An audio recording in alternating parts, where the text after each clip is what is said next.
Le christianisme, dit cardinal Ratzinger, le christianisme, vous allez voir, c'est stupéfiant, le christianisme doit toujours se souvenir qu'il est la religion du logos, au sens du logos qu'on trouve dans le prologue de Jean. Que vous aimez bien. Que nous aimons bien, puisqu'il est ouvert dans nos loges sur l'autel de nos serments. Que nous soyons croyants ou non croyants. C'est probablement là un des aspects les plus subtils de la pédagogie ou de la méthode maçonnique. Pourquoi un type comme moi, qui n'est pas croyant... C'est plus Ratzinger, là, que vous citez. Pardon ? Pardon. Non, pourquoi quelqu'un comme moi, qui n'est pas croyant, est capable de prêter serment sur un prologue qui lui parle d'une histoire qui, si elle renvoyait uniquement à un référentiel théologique, il ne pourrait pas rentrer dedans. C'est parce qu'il envoie dans un référentiel métaphysique, en réalité, parce que c'est un prologue métaphysique, formidablement. Donc, le christianisme, dit Ratzinger, doit toujours se souvenir qu'il est la religion du logos. C'est aujourd'hui ce qui fait sa force philosophique, en ce que, deux propositions, soit le monde provient de l'irrationnel, et la raison n'est alors qu'un sous-produit à l'occasion même douloureuse de son développement, c'est peut-être ça, on voit l'idée de la conscience malheureuse, hein.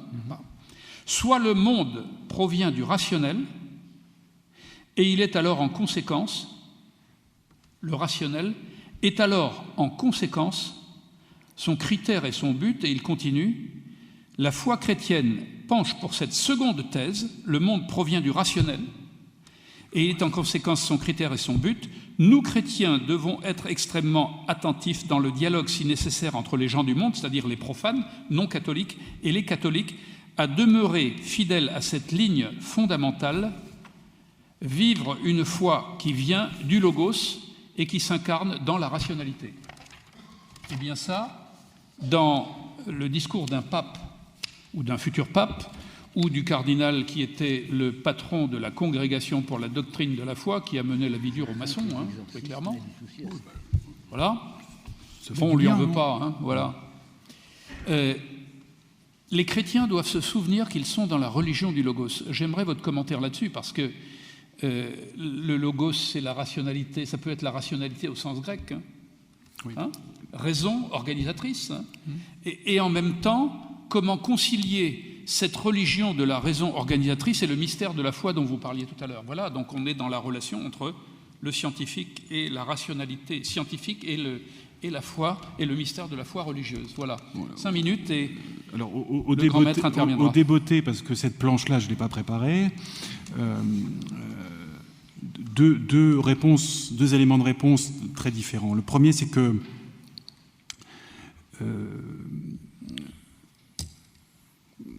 vous n'oubliez pas que Joseph Ratzinger est d'abord un théologien. Oui, donc le logos, ça l'intéresse particulièrement.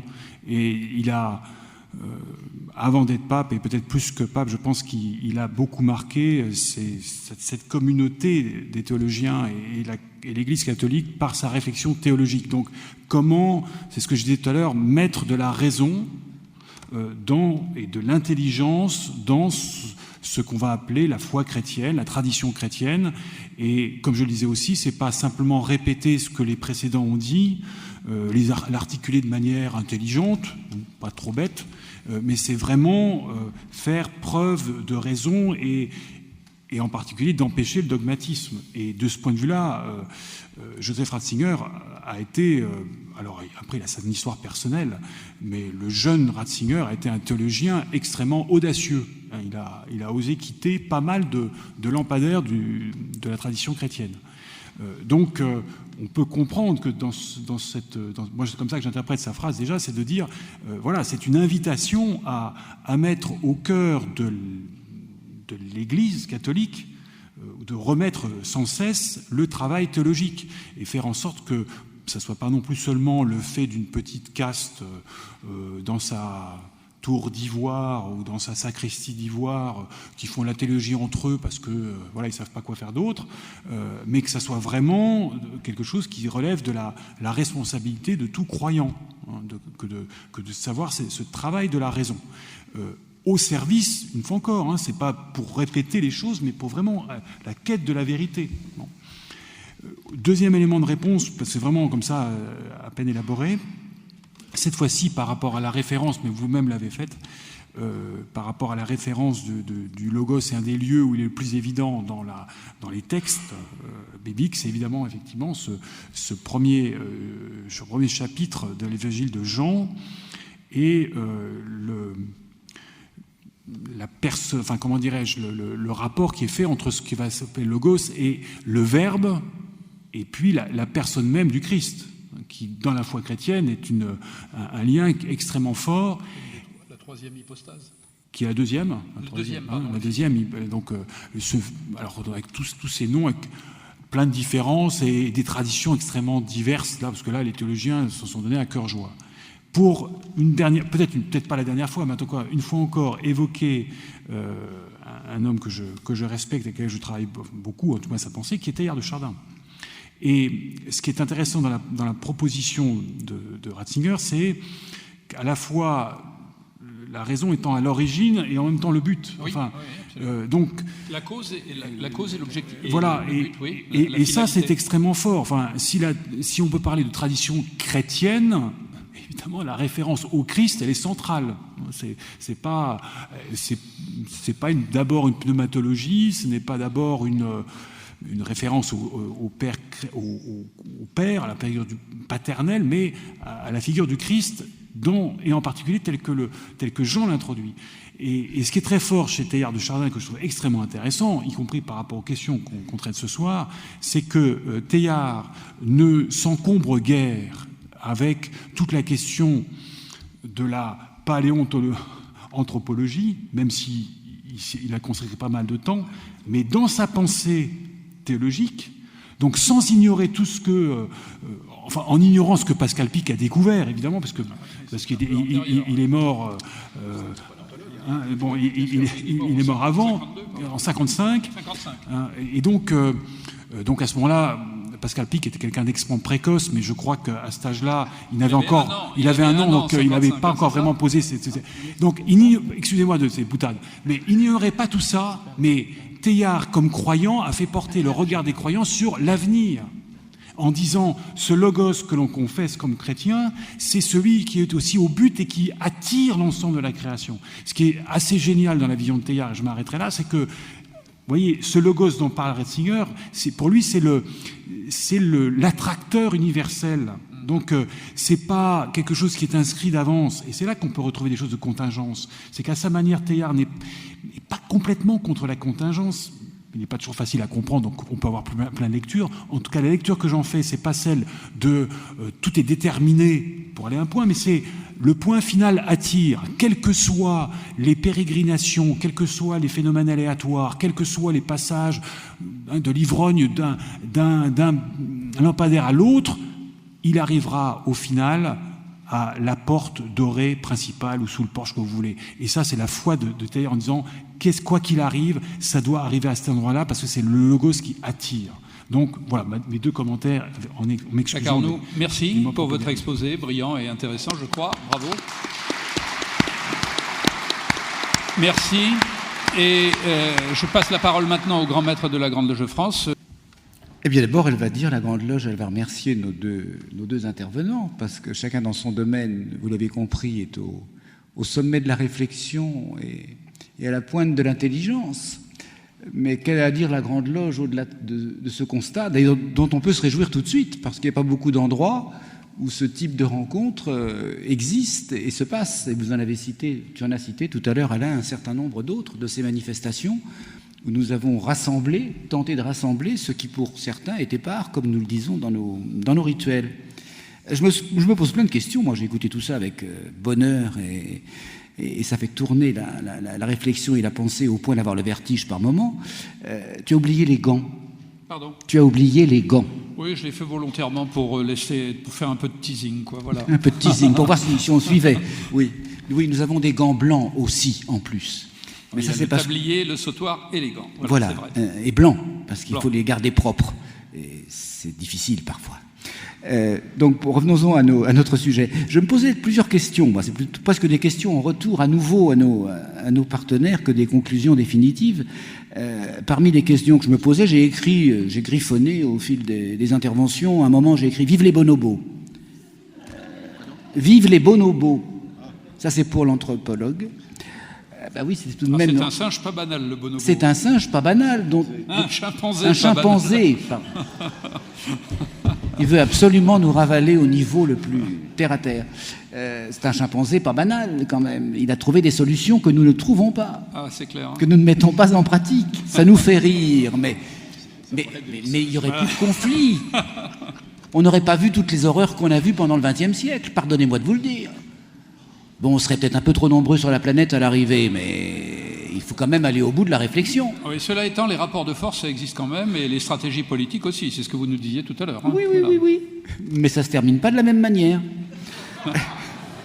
C'est vrai. Bien, merci de cet apport. Non, je n'ai pas fini. N'est pas vraiment terminé, parce que fort heureusement, on peut aller un peu plus loin que cela. La question que je me posais aussi en écoutant nos deux conférenciers, c'était: est-ce que nous ne serions pas un petit peu trop, là tous ensemble, ici, maintenant, tout de suite, monothéocentrés? Parce que les religions du livre, ça concerne, c'est vrai, quelques milliards d'individus, il y a 3 grands courants, et dans les courants, il y a encore des courants, mais il y a plein de gens qui ne s'inscrivent pas du tout là-dedans. Hein. Aux Indes, l'hindouisme, c'est aussi quelques millions de croyants.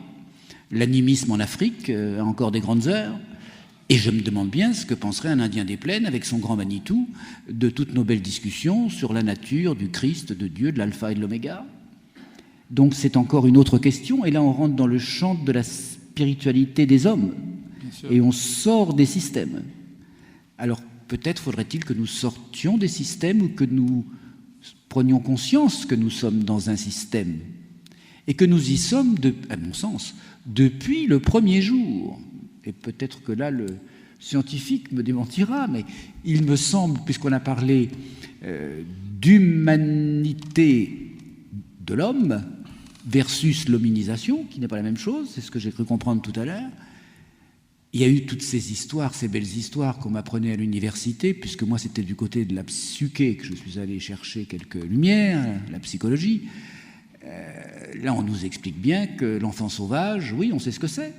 C'est un enfant qui n'a pas reçu de langage, qui n'a pas reçu l'attention, qui n'a pas reçu d'amour, et qui va se construire, ou plutôt qui ne va pas se construire du tout. Et ça ne fera pas un humain. Nos professeurs nous expliquaient, et le biologiste, j'espère, ne me contredira pas, qu'à l'inverse des autres espèces, nous ne sommes pas finis. Notre cerveau se développe, s'enroule, se vrille sur lui-même pour nous donner plus de place, plus d'espace. Et que nous ne sommes incapables à la naissance de subvenir à nos besoins. On ne se dresse pas sur nos pattes, comme nos proches amis à 2 pattes ou à 4 pattes, immédiatement dans la foulée du réveil. Tout ça change tout le système, pour le coup. Il va falloir recevoir beaucoup de choses. De l'amour, je l'ai dit, de la nourriture, ça va de soi, des soins, des stimuli, et puis au-delà de tout ça, eh bien, ce que les parents nous portent, nous apportent, nous transmettent de leur propre parcours, de l'histoire de notre famille, de l'histoire de notre pays, et voilà encore des pointillés qui se rajoutent, et puis de ce que nos enseignants nous expliquent de nous-mêmes, de ce que nous sommes, et de toutes les théories qu'on a évoquées tout à l'heure. Et puis des philosophes, enfin bref, de tout ce qui constitue l'éducation que nous recevons dans nos écoles, puis dans nos lycées, dans nos collèges et à l'université. Et c'est ce millefeuille-là qui fait que nous sommes ce que nous sommes. Nous ne sommes pas comme ça donnés d'office. Et c'est au travers de ce cheminement-là, j'essaie d'employer d'autres mots que ceux qu'ils ont utilisés, que nous devenons ce que nous devenons. Je me souviens d'un de mes enseignants qui interrogeait une étudiante « Vous êtes qui, mademoiselle ?» Et la demoiselle en question, qui l'avait interpellée, la malheureuse, répondait « Mais moi, je suis mademoiselle X, et vous faites quoi ? Je fais ça, ça, ça. Et vous ferez quoi plus tard ? J'épouserai je ne sais plus qui, car la question tournait autour du mariage. » Et il lui expliquait que, contrairement à ce qu'elle croyait, elle n'allait pas rencontrer l'homme de sa vie, mais qu'elle avait toutes les chances de rencontrer quelqu'un de son milieu, avec la même culture, et qu'elle n'en sortirait pas. Vous connaissez cette... non pas cette devinette, mais ce jeu auquel on peut s'amuser avec les petits points, 3 points, 3 points, 3 points alignés, très joliment, ça fait un beau carré. Et puis il faut les relier entre eux. Pour les relier entre eux, il faut sortir du cadre. Si vous ne sortez pas du cadre, vous ne pouvez pas les relier entre eux d'un seul trait de crayon et sans interruption.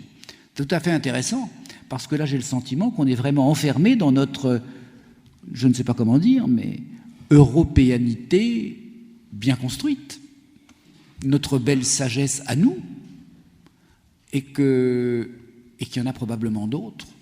D'ailleurs, ce serait une question que j'aurais envie de poser à notre théologien. Comment se situe-t-il, lui, parce que j'ai bien compris qu'il n'était pas un dogmatique absolu, loin de là, très ouvert à la réflexion, à la recherche, à la quête. Comment s'explique-t-il que pendant des milliers d'années, bien avant que ne nous vienne le christianisme, et même le judaïsme, en termes de religion construite et monothéiste, les humains, comme nous, ils n'appartenaient pas à une race inférieure, ni à une autre espèce, ni n'étaient des animaux, ont construit des systèmes totalement différents, au demeurant polythéistes, pour beaucoup, lesquels s'entendaient plutôt bien, au lieu de se faire la guerre, puisqu'ils cherchaient l'équivalence et qui finissaient par la trouver. Alors, compenser ces hommes-là, ceux qui nous ont précédés, leur croyance était-elle inférieure aux nôtres d'aujourd'hui, ou la nôtre d'aujourd'hui, la vôtre, était l'issue de tout cela, et est-ce que ça laisserait supposer que ce passé-là, cette histoire-là, devait mener forcément au monothéisme? Enfin, c'est un sujet à la fois immense que je ne maîtrise vraiment pas bien, sauf que je suis, comme vous l'êtes, sensible à cela. Alors, il y a plein de manières de l'aborder, il y aurait plein de manières aussi, non pas de vous contredire, mais d'apporter une forme de contradiction.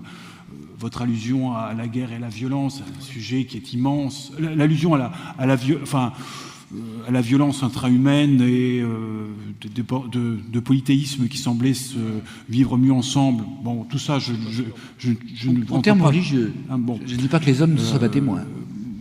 En revanche, moi, je partirais plutôt de la situation contemporaine, parce que voilà, je suis du paléo, mais je fais aussi un peu du futuro. Mais, enfin, regardez, je suis assez théardien, quoi. Qu'est-ce qui se passe en avant de nous?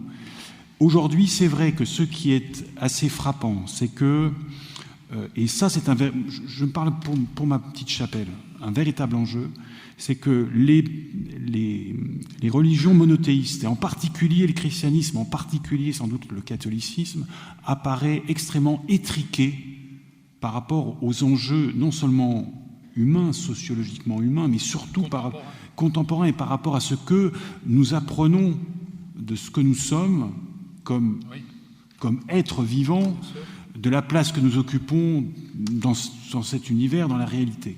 Et que le discours extrêmement centré, tel que vous l'avez pointé du doigt et qui mérite d'être critiqué, que ce discours-là a sans doute eu et a encore une valeur philosophique, parce qu'il y a quand même une attention, ça entraîne une attention à la personne que l'on peut remettre en cause, mais que personnellement, moi, je suis plutôt prêt à défendre, et que là, le christianisme et les religions monothéistes ont eu un rôle à jouer. On peut tout ça peut-être relativiser, évidemment, mais quand même. Qu'en revanche, les phases qui nous attendent, là, cette critique mérite d'être mise en avant et qu'on doit s'ouvrir à d'autres manières de croire, donc à d'autres théologies, en quelque sorte. Est-ce qu'il faut pour autant quitter un monothéisme? Alors ça, on peut en discuter longuement, mais c'est surtout comment cela nous ouvre à d'autres quêtes de la vérité. C'est pour ça que j'ai souligné que je suis très sensible à cela dans mon propre cheminement. Et là encore, je dirais, il faut dire merci, alors non seulement à Darwin, mais dire merci à la science contemporaine qui, de ce point de vue-là, vraiment, je crois, questionne énormément le christianisme. Quand on va voir comment les scientifiques, je pense moins aux biologistes, je pense davantage aux astrophysiciens, aux autres, disent mais le christianisme est trop étriqué. Et ça doit interroger les chrétiens. Pour aller voir comment d'autres cultures, vous avez cité effectivement les religions orientales, les religions animistes et autres, ont une autre manière d'aborder la réalité, moins centrée peut-être. Alors, est-ce qu'il n'y a pas une forme d'accord, de symbiose à trouver entre nous, avec quand même un certain projet derrière, et je crois vraiment à ça. Et là, il ne s'agit pas pour moi du tout de quitter le navire, parce que je crois qu'on est trop marqué dans ce que vous disiez tout à l'heure sur les 5% de certitude, les 95% de doute. Moi, je vous disais tout à l'heure, dans ce que je suis aujourd'hui comme croyant, il y a 5 je ne sais pas combien de pourcentage, mais il y a un pourcentage d'héritage très fort. Bon, ben ça, je crois que moi, j'y tiens. Enfin, j'y tiens pas comme un lampadaire. Ça, moi, je me trimballe avec ça. Mais ça ne m'empêche pas d'être curieux de savoir comment d'autres croient et comment d'autres abordent le présent et le futur à partir de leur foi, en ayant une vision de l'homme et de la place de l'homme totalement différente et sans doute moins étriquée. Une question alors pour vous, Pascal Pic. Vous avez dit à un moment, et c'est un peu inquiétant, que cette sélection naturelle n'était pas systématique. On a encore 10 minutes. Pardon ? Donc si vous passez la parole à Pascal Pic, je crains... Non, mais là, de toute façon, ça va être dramatique, vu la question. La sélection naturelle, vous dites, se met en route quand la limite est atteinte.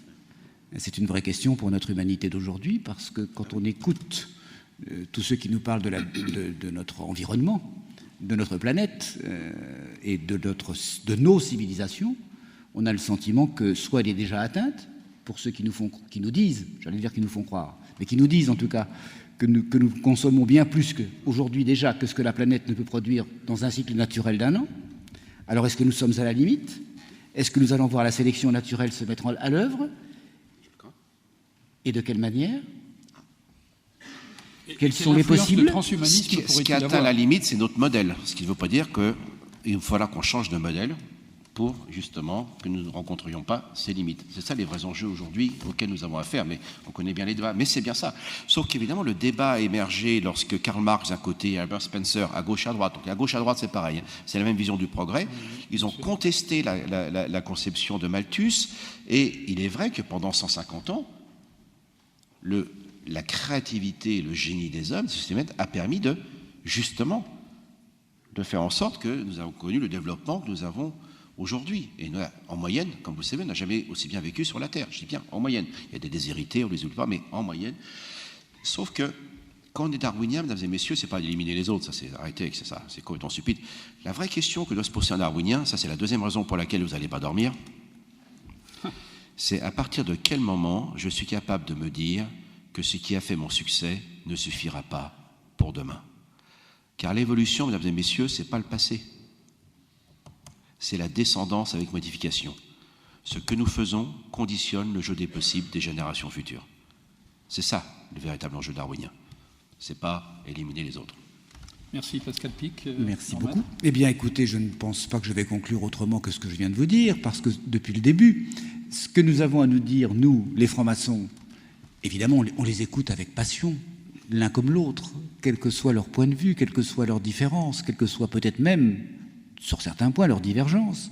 Encore qu'il soit agréable de voir que l'un comme l'autre, le scientifique, entre guillemets, plus que scientifique, le religieux, pas si religieux qu'on pourrait le croire avec une vision simpliste de ce qu'est un religieux, sont prêts à échanger, prêts à s'écouter, prêts à nous enrichir, et que de cela, on ne peut que se réjouir, et que c'est justement ça, le modèle d'une loge juste et parfaite, comme nous les appelons.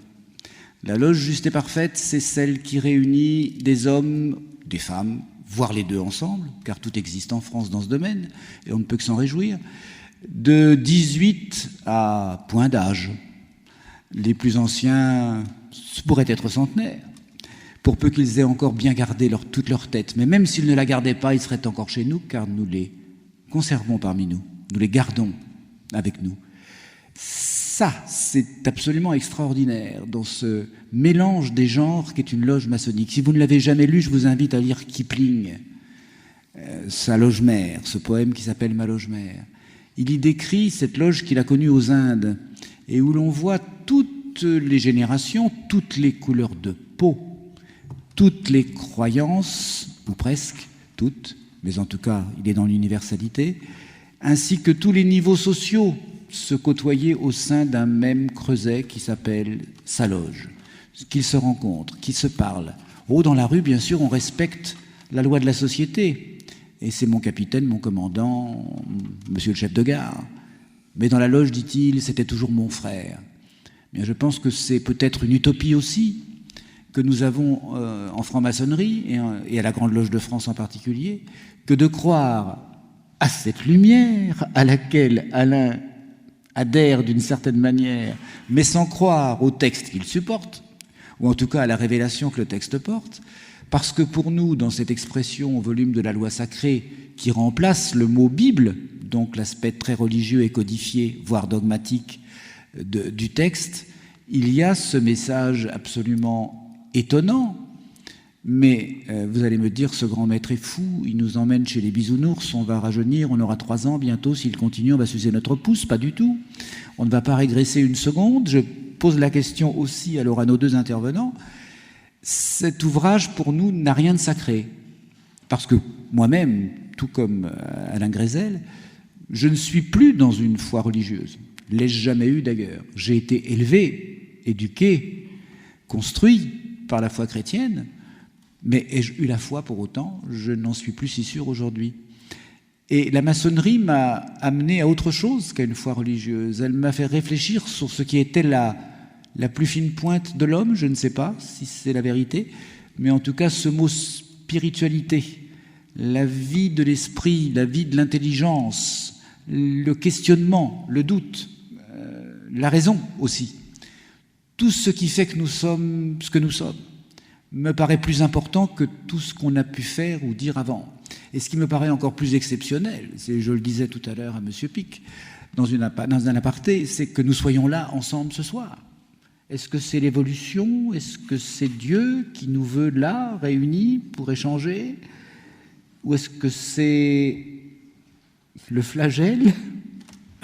Est-ce que c'est le hasard ou la nécessité? Du spermatozoïde le plus rapide? J'allais pas jusque-là. Ah mais si, il faut y aller. Il faut y aller parce qu'il n'y en a qu'un qui a gagné la course.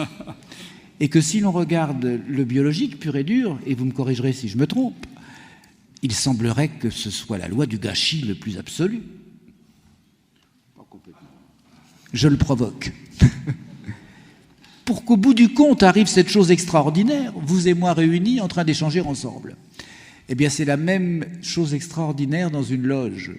C'est l'autre et moi, ensemble, dans une même démarche, archaïque au possible. Vous vous rendez compte, Alain Grézel le disait au tout début, avec des gants, des tabliers, des sautoirs. Franchement, au XXIe siècle, à l'âge de l'homme bionique et du transhumanisme, nous sommes vraiment en arrière de tout, Alain.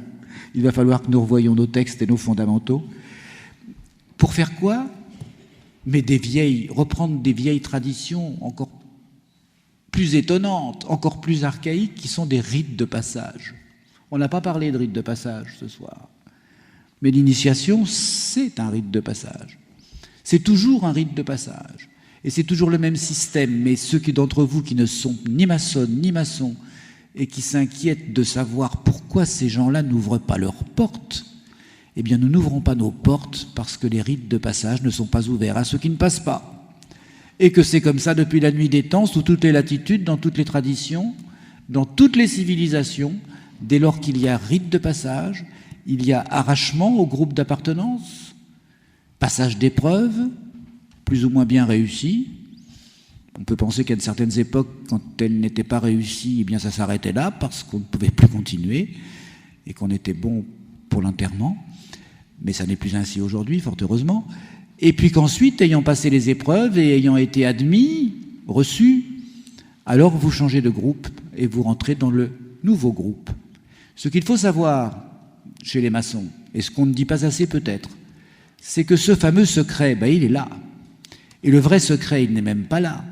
Le vrai secret, il est dans le vécu. Je peux vous raconter mon initiation en long, en large et en travers. Tout ce qu'ils m'ont fait subir, les questions qu'ils m'ont posées, par où je suis passé, dans quelle position, à genoux, debout, assis, couché, peu importe. Je peux vous raconter tout ça, et même ça n'est pas la peine que je vous le raconte. Vous trouverez tout cela dans toutes les bonnes librairies, car ça n'a plus rien de secret. Mais ce que je ne pourrai jamais partager avec vous, c'est comment je l'ai vécu, comment je l'ai ressenti, en quoi ça m'a fait vibrer ou pas. à quel endroit ça m'a interpellé ou pas. Et de toute façon, quand bien même je vous ferai partager cela, rien ne dit que vous, le vivant demain, si vous ne l'avez pas déjà vécu hier, vous réagiriez aux mêmes endroits et aux mêmes stimuli, pour redevenir un peu scientifique. Voilà ce que c'est l'initiation. Et c'est secret tout du long. Lorsque nous étions apprentis, Alain Grézel et moi, sur les bancs de l'école, avec nos petits tabliers blancs et nos petits gants blancs, on ne savait rien de ce que faisaient les compagnons. Et les compagnons ne savaient rien de ce que font les maîtres. C'est ça le secret. Il faut passer à chaque fois. Et notre civilisation, pour le coup, je pense, est en train de perdre ces rites de passage. Beaucoup. Certains sont tombés en désuétude. Le mariage, on ne sait plus très bien, pardonnez-moi de le dire ainsi, si c'est encore un acte religieux, quel que soit le sens qu'on donne au mot religieux, ou si c'est devenu l'occasion de faire la fête en famille. Il en est d'ailleurs un peu de même, sans doute, de la première communion. Le service militaire, où l'on entrait jeune homme et dont on ressortait homme, capable de s'accrocher au lampadaire, justement. C'est là qu'on apprenait à aller vers le lampadaire. A disparu complètement. Il n'y a plus que quelques volontaires, heureusement. Bref, notre civilisation perd peu à peu ces rites de passage-là, et même nos enterrements sont devenus secrets. Je veux dire, totalement sortis du champ du quotidien. On enterre dans des fourgons gris. Moi, je me souviens de fourgons noirs, sinistrement noirs, avec le nom du défunt, avec du blanc et du noir. Ça nous rappelle quelque chose. Avec des tentures sur les portes des maisons, avec des crêpes noires sur les vêtements, pour que tout le monde autour de nous sache que vous étiez en deuil. Tout ça a disparu au profit de la consommation. Eh bien, si vous voulez sortir du système qui nous amènera peut-être à notre extinction, venez donc réfléchir avec nous, partager avec nous et apprendre ce message totalement révolutionnaire que sans doute l'un des deux ne me contestera pas, mais que l'autre peut-être trouvera too much. C'est celui de ce bon vénérable Jean sur lequel Alain accepte de prêter serment, et moi aussi, parce qu'alors ce fou furieux-là parle d'un autre encore plus fou que lui, dont nous ne savons pas, nous, très bien la nature, puisque nous cherchons la vérité, mais qui pourrait bien être à nos yeux un grand initié, voire un vénérable, pour une traduction du mot saint, et qui dit cette chose énorme, qu'on n'a d'ailleurs jamais réussi à faire tellement elle est énorme: je vous donne un commandement nouveau, c'est de vous aimer les uns les autres. Eh bien, le pari est à relever parce qu'on n'a toujours pas réussi, mesdames, messieurs, je vous le dis. Merci, grand maître. Merci.